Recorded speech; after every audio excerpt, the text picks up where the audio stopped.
ओम शांति। आज 29 दिसंबर 2023 के बाबा के अनमोल मधुर महावाक्य सुनेंगे।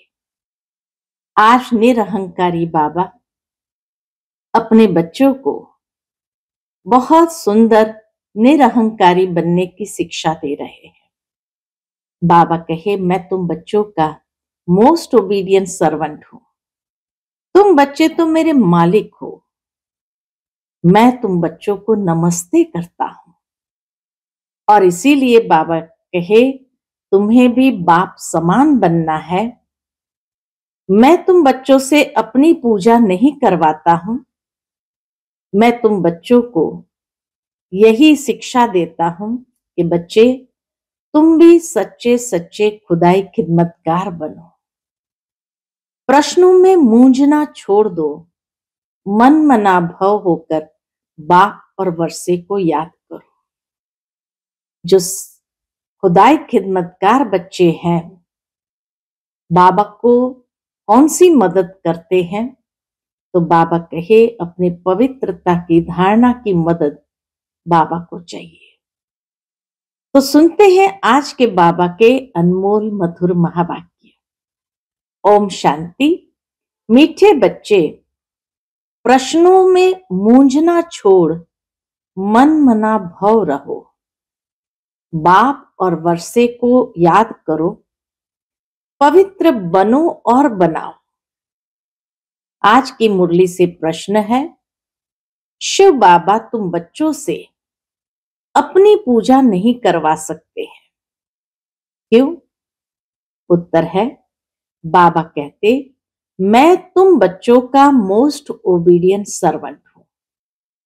तुम बच्चे मेरे मालिक हो। मैं तो तुम बच्चों को नमस्ते करता हूं।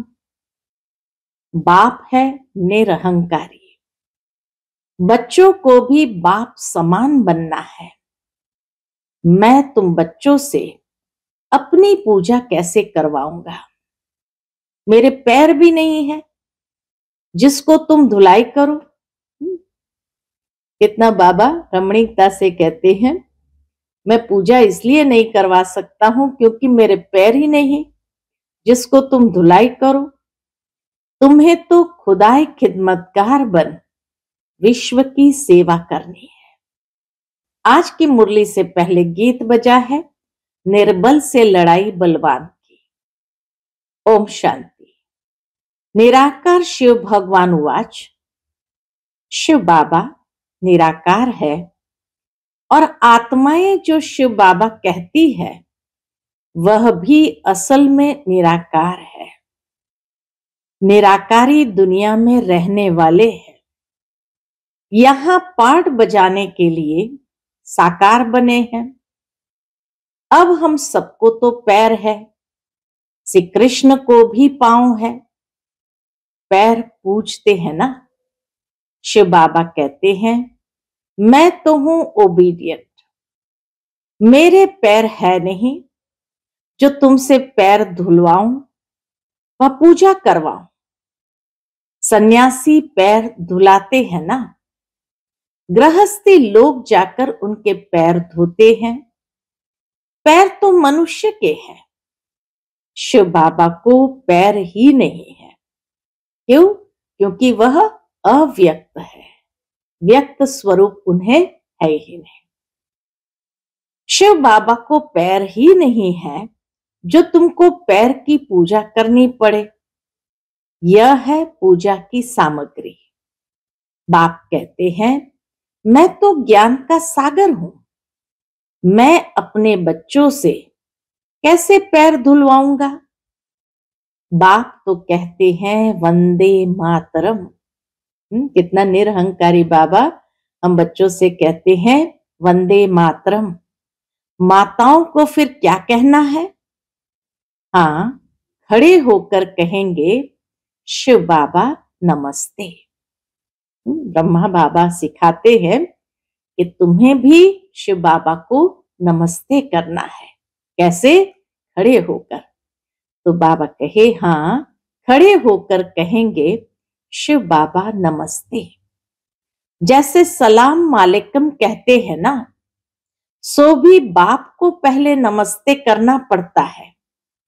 कहते हैं आई एम मोस्ट ओबीडियंट, बेहद का सर्वेंट हूं। निराकार और निरहंकारी कितना है। शिव बाबा निराकार और निरहंकारी कितना है। पूजा की तो बात ही नहीं। मोस्ट बिलवेड चिल्ड्रन जो मिल्कियत के मालिक बनते हैं, उनसे कैसे पूजा कराएंगे। हाँ, छोटे बच्चे बाप के पांव पड़ते हैं। लौकिक में भी बाबा कहे छोटे बच्चे बाप के पांव पड़ते हैं, क्योंकि बाप बड़ा है। परंतु वास्तव में तो बाप बच्चों का भी सर्वेंट है। जानते हैं कि बच्चों को माया बहुत तंग करती है, बहुत कड़ा पाठ है। माया का भी बहुत बच्चों को परेशान करने का कड़ा पाठ है। बहुत अपार दुख अर्जुन आने वाला है। बहुत अपार दुख अर्जुन आने वाला है।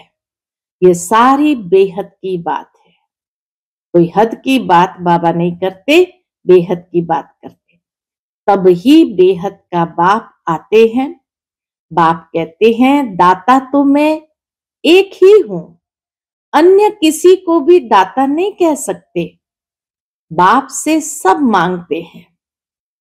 साधु लोग भी मुक्ति मांगते हैं। भारत के गृहस्थी लोग भगवान से जीवन मुक्ति मांगते हैं। तो दाता एक हो गया। गाया भी हुआ है सर्व का सदगति दाता एक।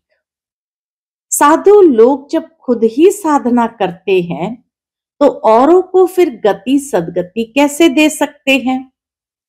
मुक्ति धाम और जीवन मुक्ति धाम, मुक्ति धाम और जीवन मुक्ति धाम दोनों का प्रोप्राइटर एक ही बाप है।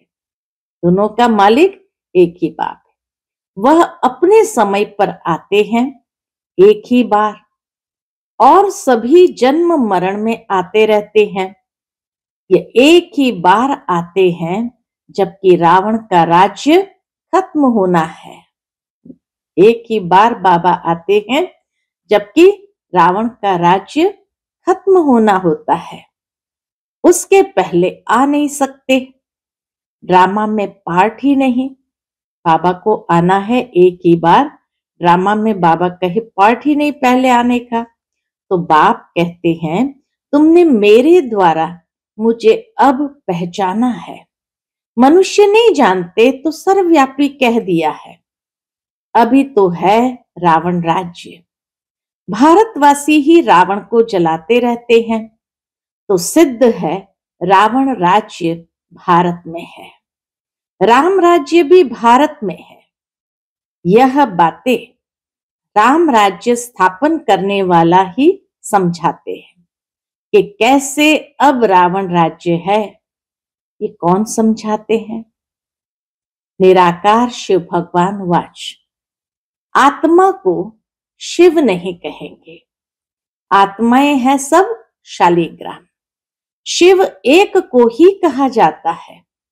शालिग्राम तो अनेक होते हैं। यह है रुद्र ज्ञान यज्ञ। वह ब्राह्मण लोग जो यज्ञ रचते हैं, उसमें एक बड़ा शिवलिंग और छोटे छोटे शालिग्राम बनाकर पूजा करते हैं। देवियों आदि की पूजा तो वर्ष वर्ष होती है। यह तो रोज मिट्टी के बनाते हैं और पूजा करते हैं। रुद्र यज्ञ में रोज मिट्टी के बनाते हैं, पूजा करते हैं।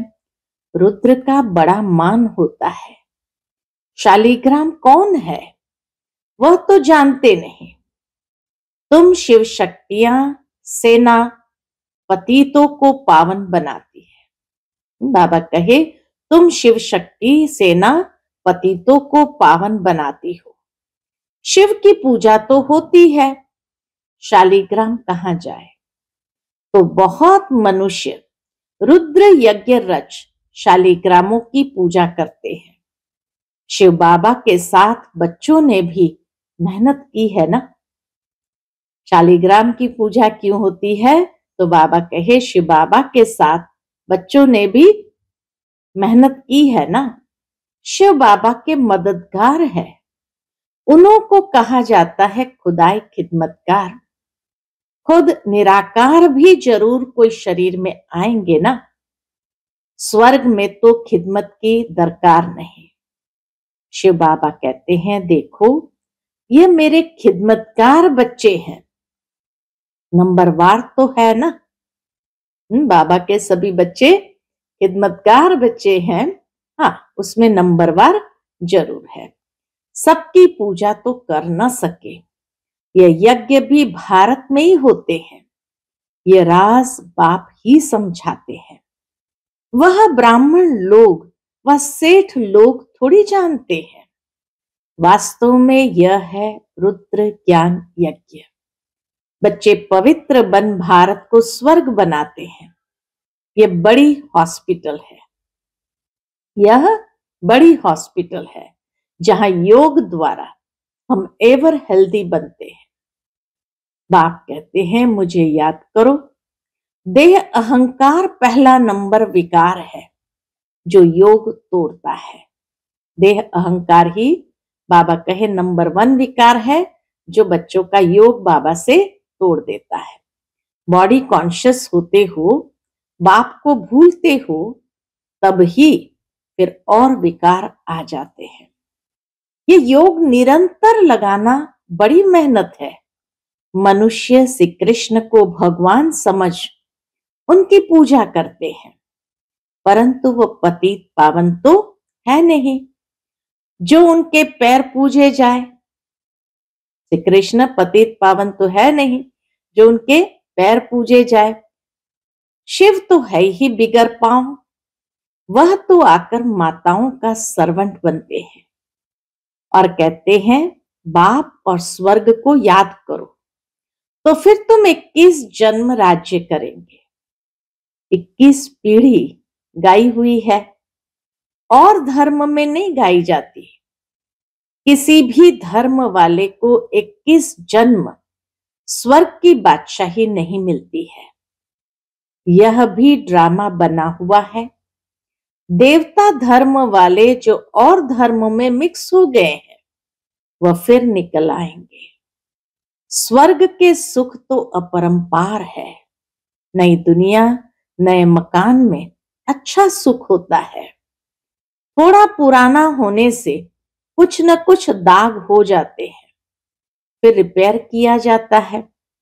तो जैसे बाप की महिमा अपरंपार है, वैसे स्वर्ग की महिमा भी अपरंपार है, जिसका मालिक बनने का तुम पुरुषार्थ कर रहे हो। ऐसे स्वर्ग की महिमा भी अपरंपार है और कोई स्वर्ग का मालिक बना न सके। तुम बच्चे जानते हो विनाश की सीन बड़ी दर्दनाक है। उनके पहले बाप से वर्षा ले लेना चाहिए। बाप कहते हैं अब मेरे बनो, अर्थात ईश्वरीय गोद लो। शिव बाबा बड़ा है ना, तो तुमको प्राप्ति बहुत है। इतना बड़ा बेहद का बाबा, तो प्राप्ति भी बहुत है। स्वर्ग के सुख परंपार है।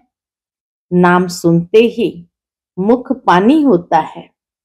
कहते भी है फलाना स्वर्ग पधारा। स्वर्ग प्यारा लगता है ना, यह तो है ही नर्क। जब तक सतयुग न हो तब तक स्वर्ग में कोई जा न सके। बाप समझाते हैं ये जगदम्बा जाकर फिर स्वर्ग की महारानी लक्ष्मी बनती है और फिर बच्चे भी नंबरवार बनते हैं। मम्मा बाबा जास्ती पुरुषार्थ करते हैं। राज्य तो वहां बच्चे भी करेंगे ना, खाली मम्मा बाबा थोड़ी राज्य करेंगे। बाबा कहे राज्य तो वहां बच्चे भी करेंगे ना, सिर्फ लक्ष्मी नारायण तो नहीं करेंगे।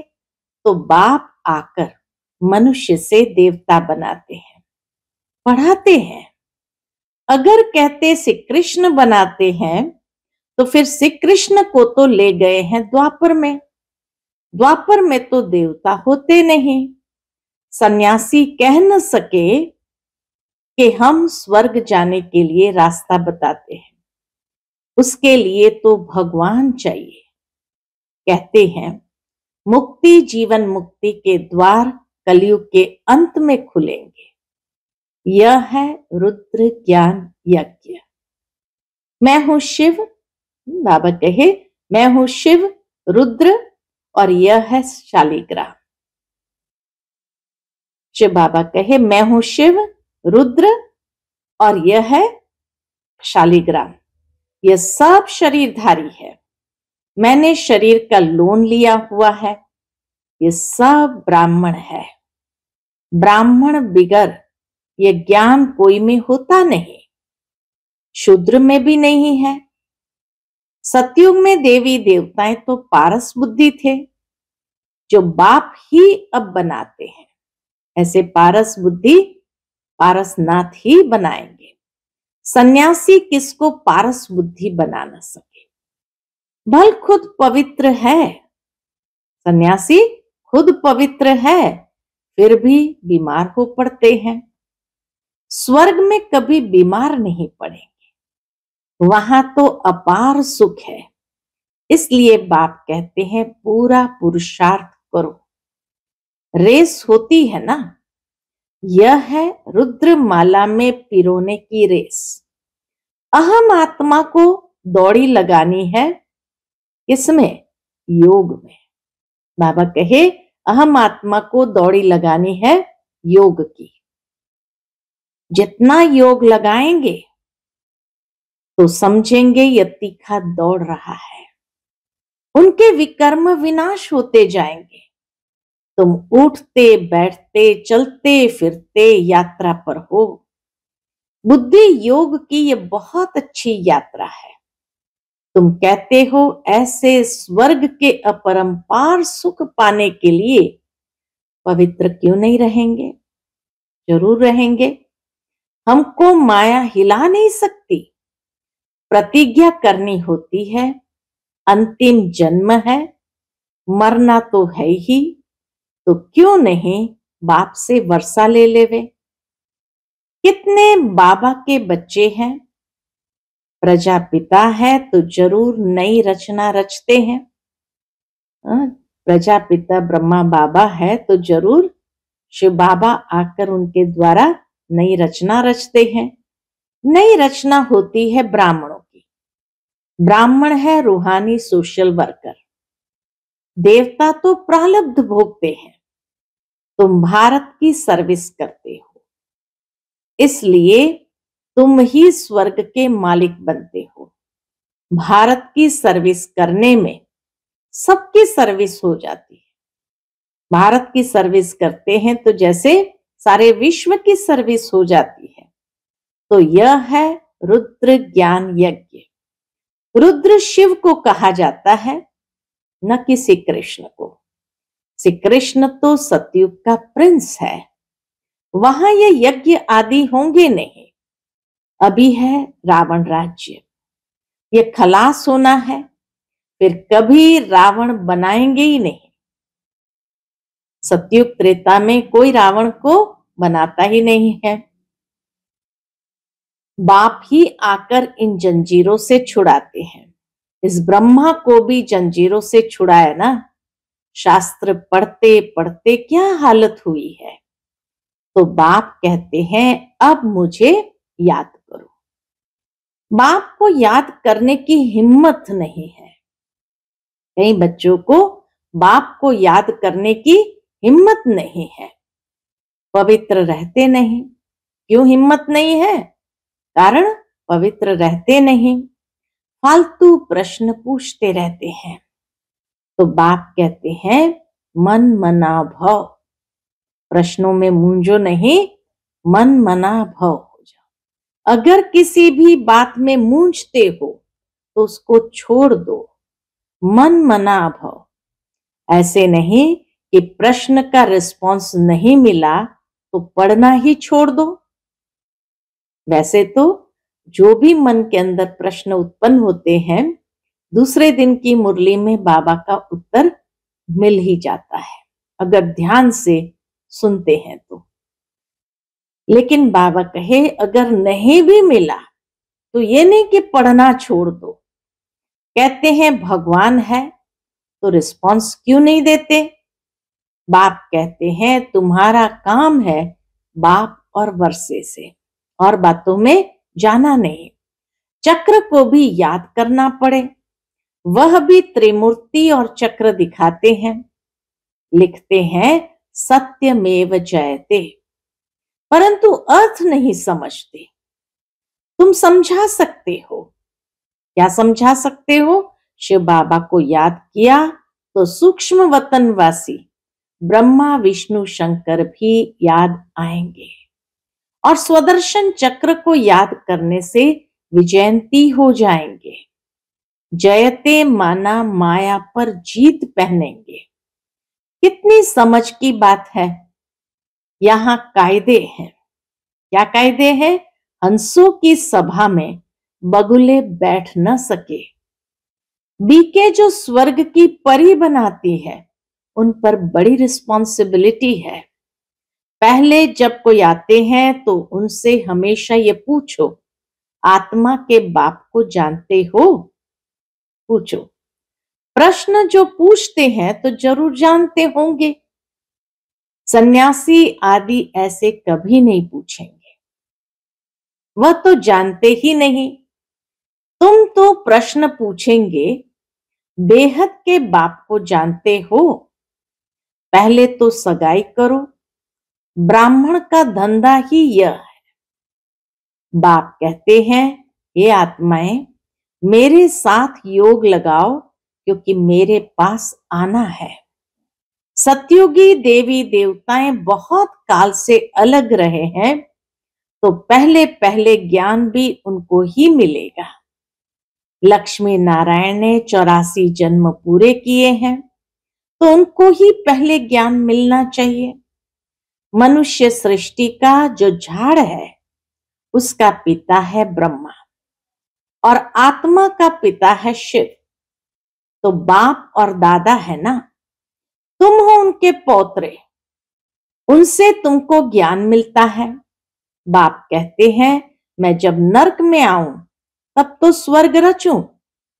शिव भगवान वाच लक्ष्मी नारायण त्रिकालदर्शी नहीं है, उनको यह रचता रचना का ज्ञान है नहीं, तो परंपरा कैसे चले?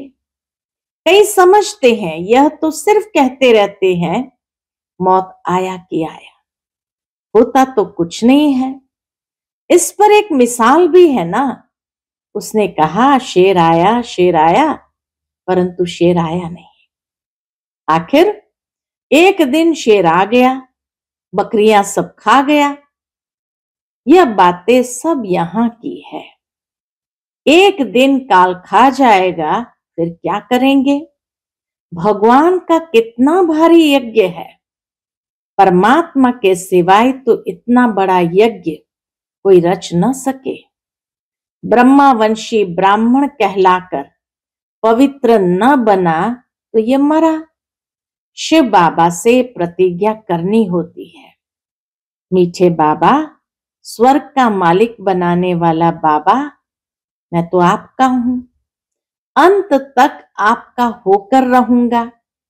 ऐसे बाप को अथवा साजन को फारकती दी तो महाराजा महारानी बन नहीं सकेंगे। ऐसे बाप को अथवा साजन को फारकती दी तो महाराजा महारानी बन नहीं सकेंगे। अच्छा, मीठे मीठे सिकिलदे बच्चों प्रति माता पिता बाप दादा का याद प्यार और गुड मॉर्निंग। रूहानी बाप की रूहानी बच्चों को नमस्ते। हम सभी रूहानी बच्चों की रूहानी माता पिता बाप दादा को याद प्यार, गुड मॉर्निंग और नमस्ते। नमस्ते। शुक्रिया बाबा, शुक्रिया। आज की मुरली से धारणा के लिए मुख्य सार है। पहली पॉइंट, सच्चा खुदाई खिदमतगार बन।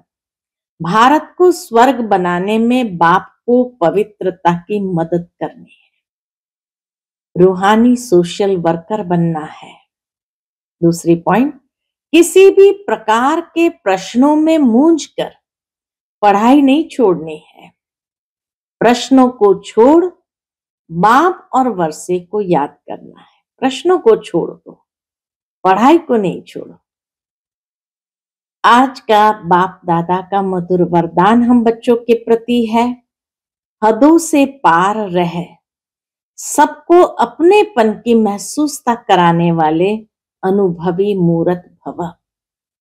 हदों से पार रह, सबको अपनेपन की महसूसता कराने वाले अनुभवी मूर्त भव। जैसे हर एक के मन से निकलता है मेरा बाबा, ऐसे सभी के मन से निकले ये मेरा है।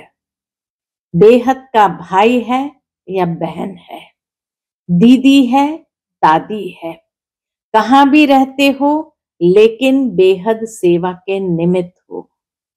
हदों से पार रहकर बेहद की भावना, बेहद की श्रेष्ठ कामना रखना, यही है फॉलो फादर करना।